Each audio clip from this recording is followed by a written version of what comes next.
Most of the times I don't care అనే ఒక word వస్తూ ఉంటుంది కదా.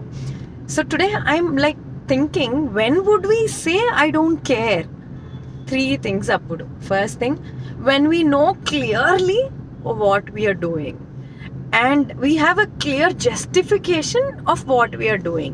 And second thing, when you feel that people won't understand your perspective or neither can relate to your scenario, అప్పుడు చెప్పి కూడా వేస్టే, అర్థమయ్యే వాళ్ళకి నేను చెప్పకపోయినా అర్థమైపోతుంది అనిపించినప్పుడు. అండ్ ద థర్డ్ థింగ్, మీకు మీరే థర్డ్ పర్సన్ అయిపోయి, if you are not judging like other people of what you're doing, అంటే మన పర్స్పెక్టివ్లో మాత్రమే కాకుండా సొసైటల్ పర్స్పెక్టివ్లో కూడా విఘ్నతతో ఆలోచించినప్పుడు ఇది కరెక్టే ఆర్ దిస్ ఇస్ జస్టిఫైడ్ అనుకున్నప్పుడు, ఈ 3 సిచ్యువేషన్స్ ఉన్నప్పుడే ఐ డోంట్ కేర్ అనగలుగుతాం.